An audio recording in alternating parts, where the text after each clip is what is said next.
The meeting room on Kepler Prime Station buzzed with nervous energy. 6 alien students sat around a curved table, their different forms creating strange shadows under the bright lights.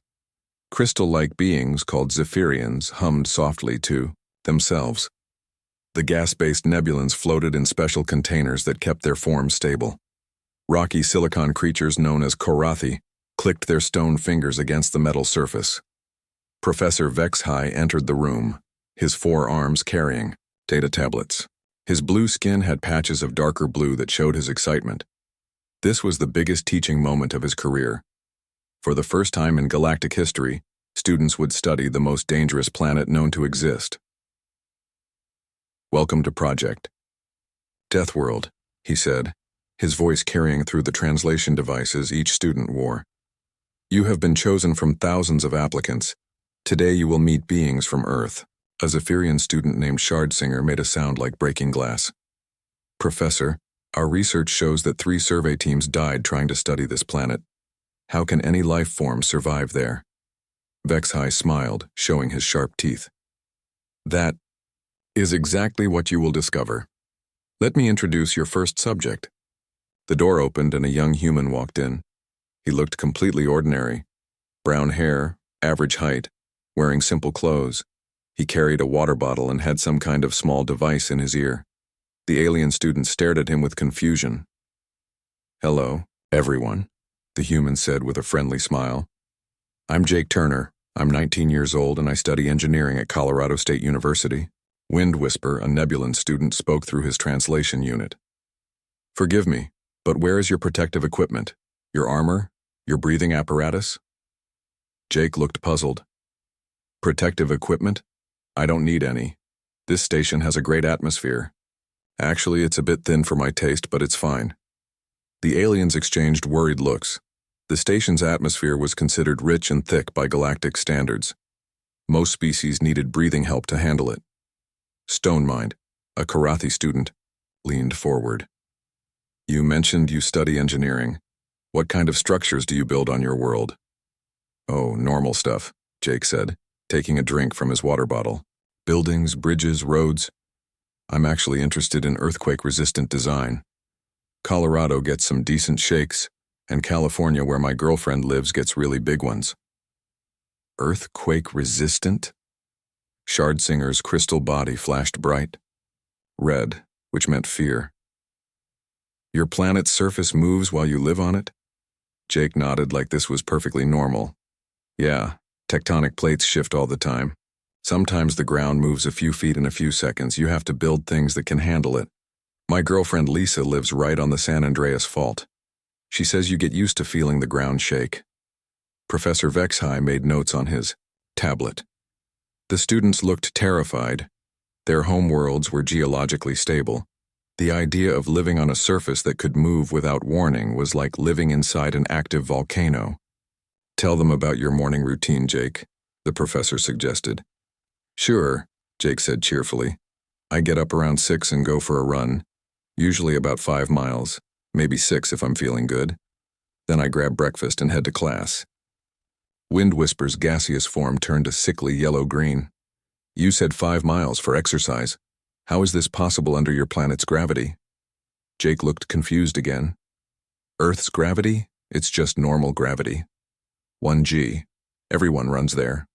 My little sister runs cross-country for her high school team. She does 10 miles easy." Stonemind did quick calculations on his device. "Your planet's gravitational force would crush most species. How do you move at all?" "I guess we're just used to it," Jake said with a shrug. "Actually, I feel super light here on the station. I had to be careful not to jump too high when I got off the transport ship." The room fell silent. The station's artificial gravity was set to 0.8 G, which most species found comfortable. Humans considered it light. The wall screen activated and another human appeared via hologram. She had long dark hair and was wearing some kind of protective suit. "Hi everyone," she said, waving. "I'm Lisa Martinez. I'm a marine biology student at UC San Diego. Sorry I can't be there in person, but I'm currently 12,000 feet underwater in the Mariana Trench." Several alien students made sounds of distress. 12,000 feet underwater was deeper than most species could survive, even in protective suits. Underwater? Shardsinger asked weakly. In your planet's oceans? Yeah, it's amazing down here, Lisa said excitedly. The pressure is incredible and there are so many interesting creatures. Yesterday I saw a giant squid that was about 30 feet long. Beautiful animal. Wind Whisper was now a very disturbing shade of brown. You said 30 feet. You encounter predators of that size regularly? Lisa laughed. That's not even big for deep ocean life. Some whales are over 100 feet long, but they're not really predators to humans. The dangerous stuff is usually smaller, like the blue-ringed octopus or cone snails. Their venom can kill you in minutes. And you study these creatures voluntarily? Stonemind asked, his rocky voice cracking. It's my job, Lisa said happily. I love ocean life. Earth's oceans cover about 70% of the planet's surface. They're full of amazing creatures that have adapted to every possible environment. Some live in water that's almost boiling, near volcanic vents. Others live in freezing water under polar ice. Jake nodded enthusiastically. Lisa's research is really cool. She's shown me videos of some of the things she finds down there. There are fish with lights and creatures that look like they're from another planet. Your oceans sound like death traps, Shardsinger whispered. Nah, Jake said casually. You just have to know what you're doing. Lisa's been diving since she was 12. I learned to swim when I was 4. Most humans can swim. It's basic survival stuff. Professor Vexhai looked at his students. Half of them appeared to be in shock. The other half were frantically taking notes. Perhaps, he said carefully, you could tell us about your planet's weather patterns? Jake and Lisa looked at each other through the hologram connection and smiled. Oh, that's a fun topic, Lisa said. Jake, you want to start? The alien students prepared themselves for another revelation about the Deathworld called Earth. Jake scratched his head and looked thoughtful. Well, Earth's weather is pretty normal, I guess. We get 4 seasons where I live. Summer can hit over 100 degrees Fahrenheit, and winter drops to 20 below zero sometimes. The alien students stared at him in horror. Stonemind's rocky fingers began to crack from stress. You survive in temperatures that range over 100 degrees? Sure, Jake said. You just dress for it. In summer I wear shorts and a t-shirt. In winter I put on a coat and boots. No big deal. Lisa nodded from her underwater position. California's weather is pretty mild compared to other places. We don't get much snow, but we do get wildfires and earthquakes. Oh, and mudslides when it rains too much. Wildfires? Wind Whisper's gaseous form was now vibrating with fear. Your planet catches fire regularly? Every summer, Lisa said cheerfully. It's just part of the natural cycle. The forests burn, then they grow back. Humans have learned to live with it. We build fire breaks and have special firefighter teams. The wall screen split, and another human appeared. He had sandy brown hair and wore a thick jacket. Behind him they could see snow and what looked like a frozen wasteland. Hey everyone, the new human said. I'm Ryan Cooper. I study geology at Montana State.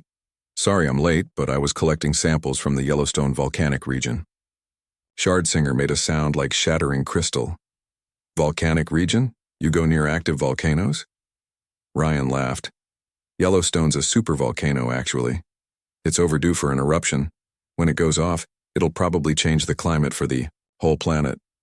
But the rock samples I get there are amazing for my research. You study near a volcano that could destroy your world? Stonemind asked, his voice barely working. Well, when you put it like that, it sounds dangerous, Ryan said with a grin. But someone has to monitor it. Besides, I love geology. Earth's crust is incredibly active. We have volcanoes, earthquakes, mountain formation, erosion. The planet is always changing. Professor Vexhai was writing furiously on his tablet. His students looked like they were about to faint. The screen split again, and a young woman with blonde hair appeared. She was sitting in what looked like a vehicle, and through the windows the alien students could see a massive spinning column of air in the distance. Hi guys, she said excitedly. I'm Emma Johnson and I study weather at the University of Oklahoma. I'm currently about 2 miles from an F3 tornado. Wind Whisper completely lost his form for a moment, becoming a shapeless cloud of panic. You chase atmospheric destruction events. It's the best way to study them, Emma said, adjusting some equipment in her vehicle. Tornadoes are incredible. This one has winds over 200 miles per hour. We use special armored vehicles to get close and take measurements. 200 miles per hour winds? Shardsinger whispered. How do you survive? Good engineering, Emma replied. Our chase vehicles are built to handle extreme weather. Of course, you have to be careful. Last month we had to outrun a tornado that changed direction. Got a little close for comfort. Jake nodded. Emma's team does amazing work. Tornado research helps save lives. My hometown got hit by one when I was in high school. Destroyed half the main street, but the early warning system gave everyone time to get to safety. Your settlements are regularly destroyed by atmospheric events? Stonemind asked. Sometimes, Jake said. We rebuild. That's what humans do. We adapt. The screen split once more, and a muscular man with dark skin appeared. He was in what looked like a gymnasium, and he was holding a metal bar with round weights on each end. Hello, everyone, he said. I'm Ben Davis. I teach physical education in Texas. Hope you don't mind, but I'm in the middle of my workout. The alien students watched in fascination and horror as Ben lifted the weighted bar above his head multiple times. The weights looked incredibly heavy. This is just my light day, Ben said, breathing only slightly harder. 300 pounds for a warm-up. Later I'll do some real lifting. 300 pounds? Stonemind calculated quickly. That is more than the body weight of most galactic species. Ben laughed. Well, I'm pretty strong, but not unusually so for a human. My high school students can lift pretty impressive weights. Physical fitness is important on Earth. Our planet demands it. Wind Whisper had managed to pull himself back into a somewhat stable form. Your young are trained for physical combat? Not combat exactly, Ben said, setting down the weights. Just fitness. Running, jumping, lifting, swimming. Basic human activities. Kids need to be strong and healthy. Lisa spoke up from her underwater position. Physical fitness is essential for my work too. Swimming in deep ocean currents requires serious strength and endurance. Yesterday I swam for 6 hours straight while collecting samples. 6 hours of continuous physical exertion underwater? Shardsinger asked weakly. It was a good day, Lisa said. The water was calm, only about 40-degree temperature. Perfect diving weather. The alien students looked at each other with growing understanding. These were not normal life forms. These were creatures shaped by a world that constantly tried to kill them. Ryan held up a rock sample. This volcanic glass formed at temperatures that would vaporize most organic matter. The lava flows I study regularly reach over 2,000 degrees Fahrenheit. Emma checked her instruments. This tornado is producing golf ball-sized hail. Each piece of ice is falling at over 100 miles per hour. Beautiful formation, really. Ben started doing push-ups. This is relaxing after a long day of teaching. I usually do a few hundred before bed. Jake finished his water bottle. You know what's funny? We consider this all pretty normal. Earth's just home to us. Professor Vexhai looked at his notes, then at his students. Half were in shock, and the other half were frantically recording everything they heard. Perhaps, he said carefully, we should discuss human diet and consumption habits. The humans all brightened up at this suggestion. Oh, that's a great topic, Jake said enthusiastically. Wait until you hear about some of the things we eat. The alien students prepared themselves for another terrifying revelation about life on the death world called Earth. A new human appeared on the screen. She had red hair and was wearing a white coat. Behind her, the alien students could see what looked like a laboratory filled with strange equipment. Hello, everyone, she said with a warm smile. I'm Katie Walsh. I study microbiology at the University of Michigan. I heard you wanted to know about human diet and our immune systems. Wind Whisper had finally managed to stabilize his gaseous form. Yes, we are curious about what humans consume for nutrition. Katie laughed. Well, humans are omnivores. We eat plants and animals. But what makes us special is that we can eat almost anything organic without dying. Anything organic? Stonemind asked nervously. Pretty much, Katie said. We eat fruits, vegetables, grains, meat from dozens of different animals, fish, even some insects in certain cultures. Our stomachs produce acid strong enough to dissolve metal. Shardsinger flashed a bright orange color that meant extreme alarm. Your digestive systems contain industrial-strength acid? It's necessary, Katie explained. Earth's food is often contaminated with bacteria, viruses, parasites, and toxins. Our stomach acid kills most of the dangerous stuff before it can harm us. Jake held up a small brown bean. This is a coffee bean. Humans grind these up and drink them in hot water. Coffee contains caffeine, which is actually a natural pesticide that plants make to kill insects. You consume pesticides voluntarily? Wind Whisper asked, his form starting to wobble again. Every day, Jake said happily. Most humans drink coffee or tea. Both contain substances that would be toxic to many life forms. We drink them because they taste good and help us stay alert. Emma looked up from her tornado-chasing equipment. Oh, and we eat spicy food too. Peppers contain capsaicin, which is designed to cause pain and drive away animals. Humans eat it because we like the burning sensation. The alien student stared, in horror. Ben wiped sweat from his forehead and grinned. Don't forget about alcohol. Humans have been fermenting fruits and grains to create ethanol for thousands of years. It's literally poison, but we drink it socially. You consume multiple toxins for pleasure? Shardsinger asked, his crystal form now flashing rapid warning colors. It gets better, Katie said, pulling up some data on her screen. Let me tell you about the human immune system. Every human breath contains thousands of microorganisms, bacteria, viruses, fungal spores, and other pathogens that would kill most galactic species instantly. She showed them a magnified image of human blood. See these white cells? They're constantly fighting a war inside our bodies.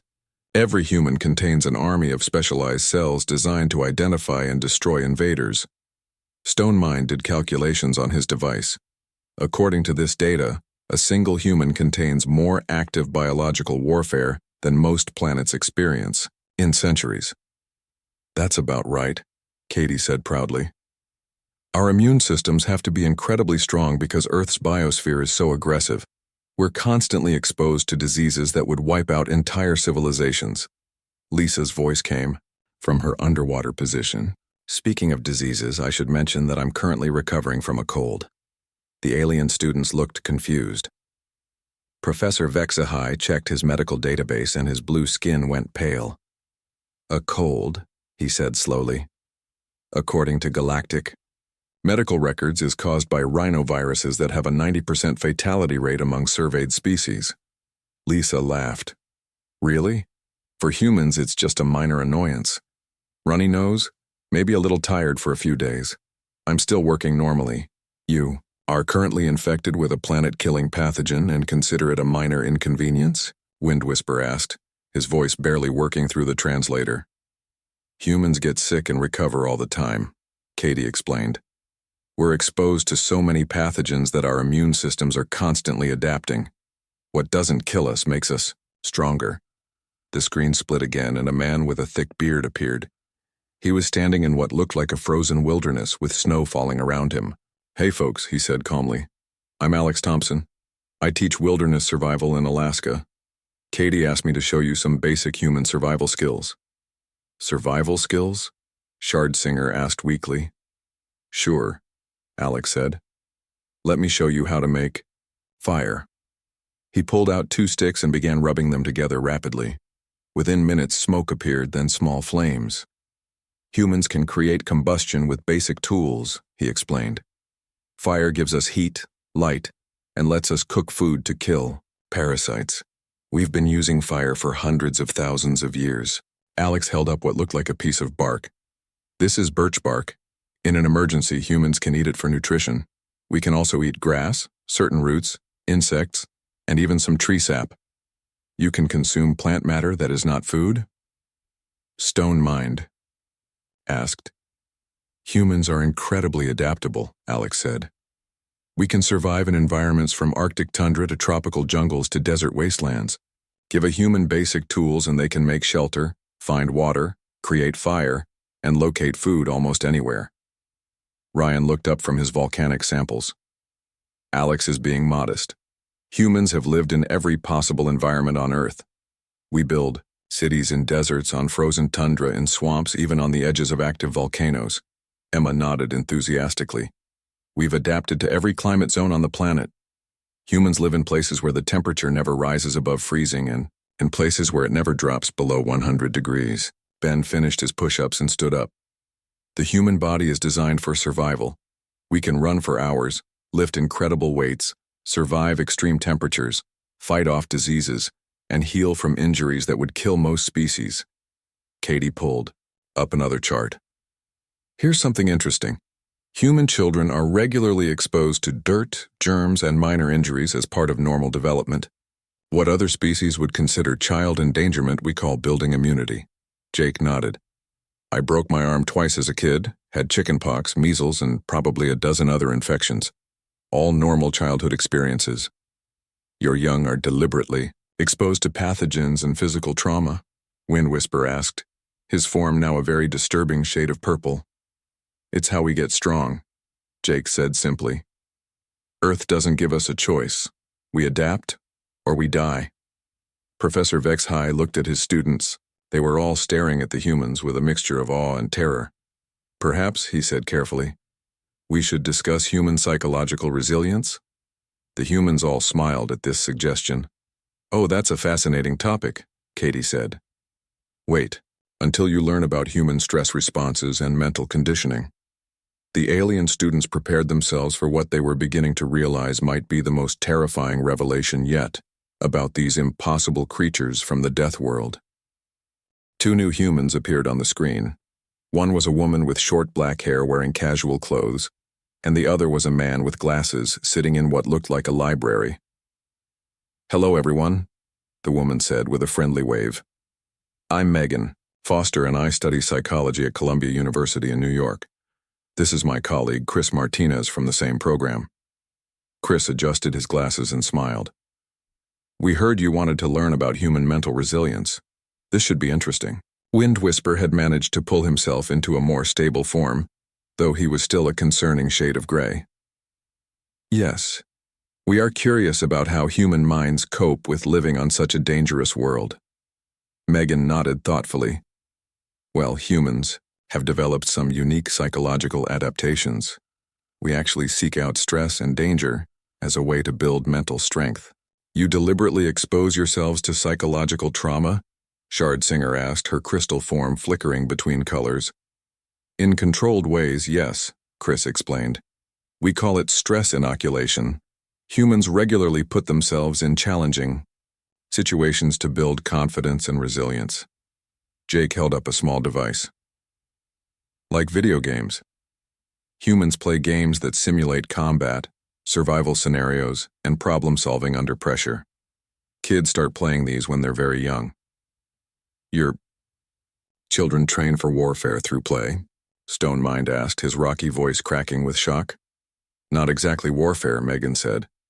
But we do teach children to handle conflict, competition, and stress.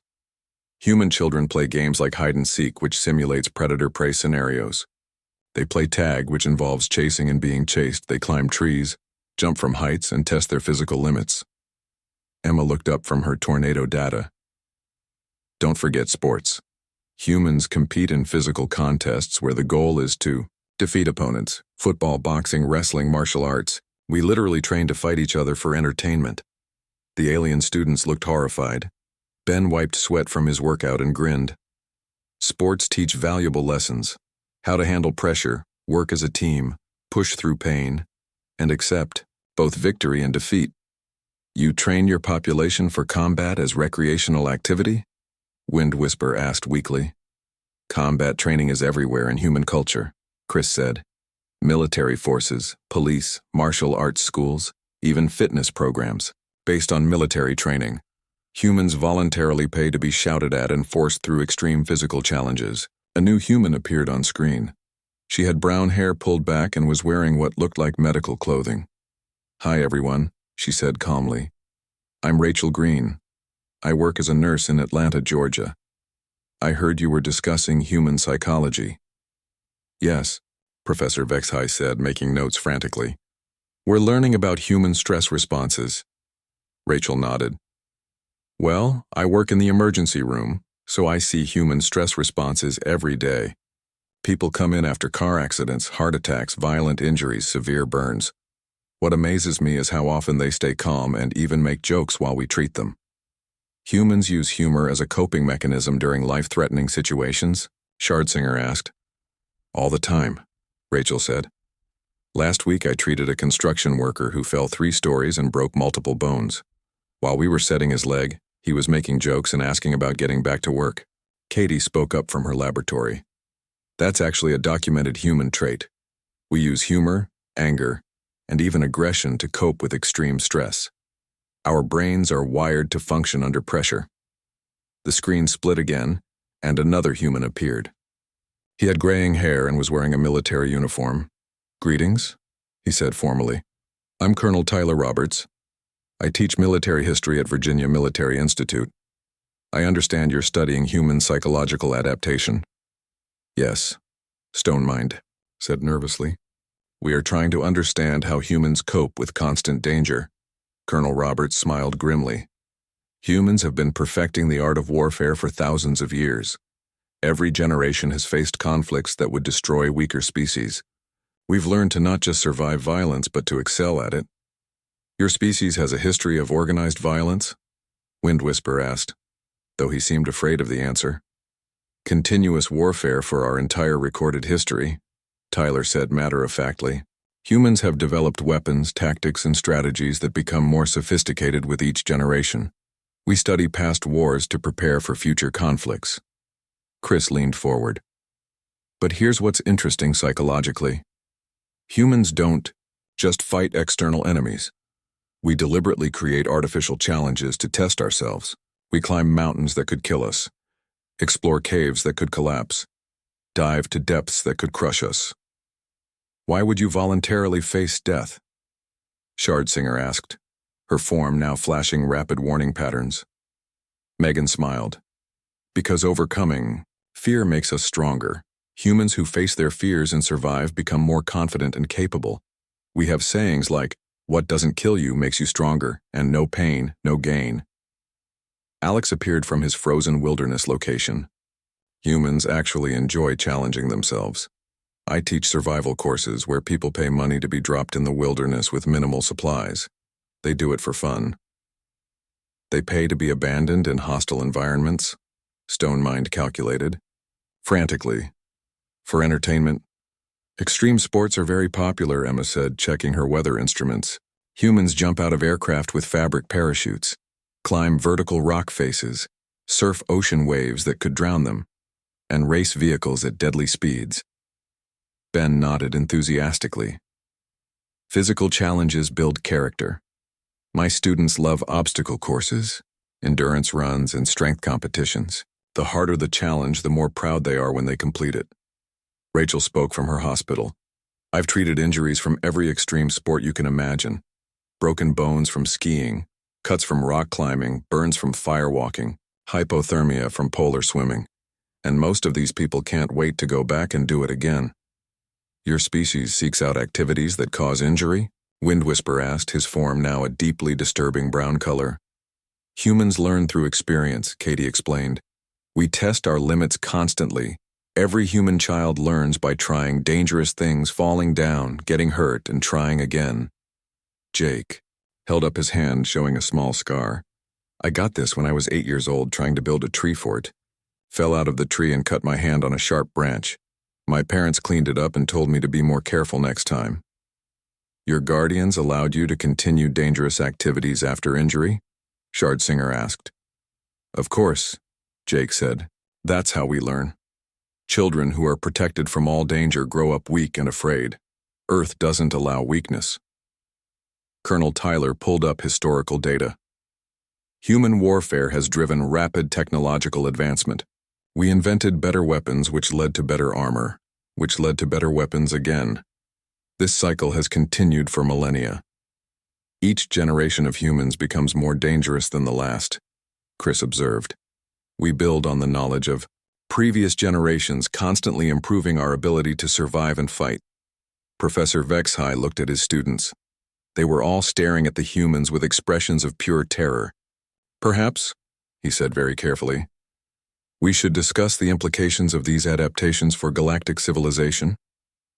The humans all looked at each other and smiled in a way that made the alien students very nervous. Oh, that's the best part, Jake said cheerfully. Humans are just starting to leave Earth and explore the galaxy. The alien students realized they were about to learn something that would change everything they thought they knew about the universe. The screen changed and a new human appeared. He was older than the others, with gray hair and wearing a formal jacket. Behind him was what looked like a university office filled with books and scientific equipment. "Good day, everyone," he said, with a calm professional voice. "I am Dr. Nathan Price. I teach evolutionary biology at Stanford University. Professor Vexhai asked me to speak with you about the true relationship between humans and Earth." The alien student sat quietly, though Wind Whisper was vibrating slightly and Shardsinger's crystal form kept changing colors nervously. "I understand you have been learning about human capabilities," Dr. Price continued, "but I think there has been a fundamental misunderstanding about what Earth actually is." Stonemind leaned forward. "Please explain, Dr. Price. We have classified Earth as a Class 12 Deathworld based on its hostility to life." Dr. Price smiled gently. "That classification is technically correct, but completely misses the point. Earth is not trying to kill humans. Earth created humans." The room fell completely silent. Even Professor Vexhai stopped writing notes. "Every seemingly impossible human trait exists because Earth demanded it," Dr. Price explained. "The crushing gravity built our strength. The hostile atmosphere forced our endurance. The dangerous wildlife sharpened our reflexes. The constant threat of disease evolved our immune systems." A young woman appeared next to Dr. Price on the screen. She had blonde hair and looked similar to Jake. "Hi, everyone," she said with a bright smile.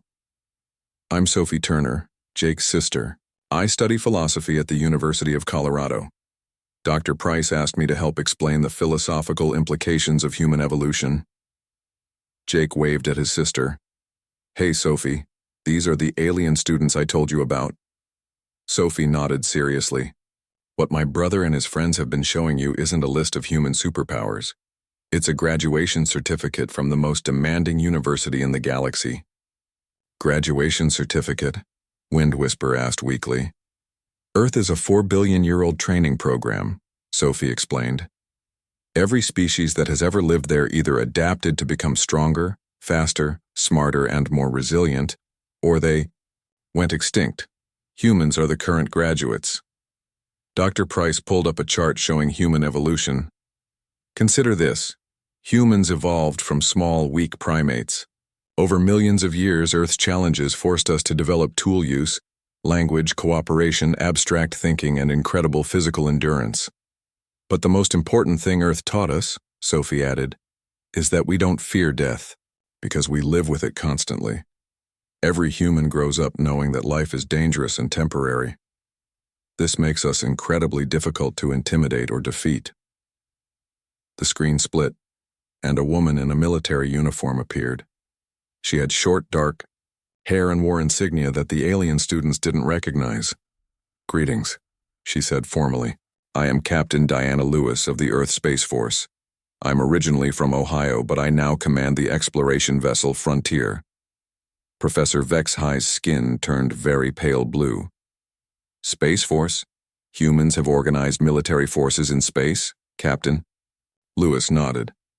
"Humans have been preparing to leave Earth for decades. We've built ships, trained crews, and developed technology specifically for galactic exploration. But here's what you need to understand," Dr. Price said seriously. "Everything that makes Earth a death world has been preparing humans for space. The radiation exposure we get from our sun prepared us for cosmic radiation. The low atmospheric pressure at high altitudes prepared us for life support systems. The extreme environments prepared us for alien worlds." Sophie leaned forward. "Humans don't see space as hostile. Compared to Earth, Most galactic environments seem almost comfortable. Captain. Lewis pulled up star charts. Human ships are built to withstand conditions that would destroy most galactic vessels. Our crews are trained to survive in environments that most species consider impossible. Katie spoke up from her laboratory. Human biology is perfectly suited for space exploration. We can survive radiation levels that kill other species. We can adapt to different atmospheric mixtures. Our immune systems can handle alien pathogens. Alex appeared from his wilderness location, now standing next to what looked like a primitive shelter he had built from snow and branches. Humans can survive anywhere. Give us basic tools and we'll turn any environment into a home. Stonemind was doing calculations frantically. According to our data, humans have only been spacefaring for a few decades.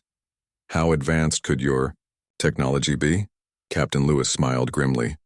Human technology advances through warfare and survival needs. We've taken the same innovative drive that helped us survive Earth and applied it to space exploration.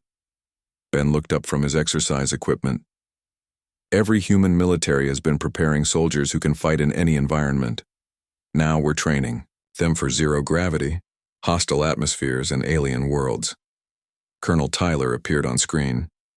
Human military doctrine is based on the assumption that we will face superior numbers and unknown threats. We train to win against impossible odds, because Earth taught us that survival requires constant adaptation. Rachel spoke from her hospital. Human medicine is built around treating injuries and diseases that would kill most species. We're already prepared for the medical challenges of galactic exploration. Dr. Price pulled up more evolutionary data. Here's the critical point. Calling Earth a death world is like calling a military academy a place of learning. Technically accurate, but missing the real purpose. Earth is a fortress world, Sophie explained. It produces graduates who are capable of thriving in the most hostile environments the galaxy can offer. Captain Lewis stood straighter.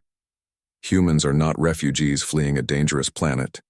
We are the product of that planet's training program, and we're ready to take our place in galactic civilization. Wind Whisper had completely lost his form and was now just a cloud of confused gas. You mean humans are not victims of their environment? Victims? Jake laughed. Earth made us who we are. We're grateful for every challenge it gave us. Lisa spoke from her deep ocean research station. Earth taught us that there's no environment too hostile, no challenge too difficult, and no problem without a solution. Dr. Price looked directly at the alien students. You've been studying humans as if we were an anomaly. But we're not. We're exactly what Earth intended to create. Sophie nodded. Every human is a walking example of what happens when a species refuses to give up, adapts to every challenge, and turns adversity into strength. Captain Lewis pulled up an image of human ships moving through space. The galaxy is about to discover what Earth has been building for millions of years. We're not just survivors. We're Earth's gift to the universe. Professor Vexhai looked at his students, then at his notes, then back at the humans on the screen. I believe, he said slowly, we need to completely revise our understanding of human classification. The alien students nodded weakly. They finally understood. Earth wasn't called a death world because it killed everything. It was called a death world because it created beings capable of living anywhere in the galaxy. Jake stood up and stretched. Well, this has been fun, but I should go for my evening run. Anyone want to join me? The alien students politely declined. They finally understood why Earth was called a death world and why that should terrify the entire galaxy.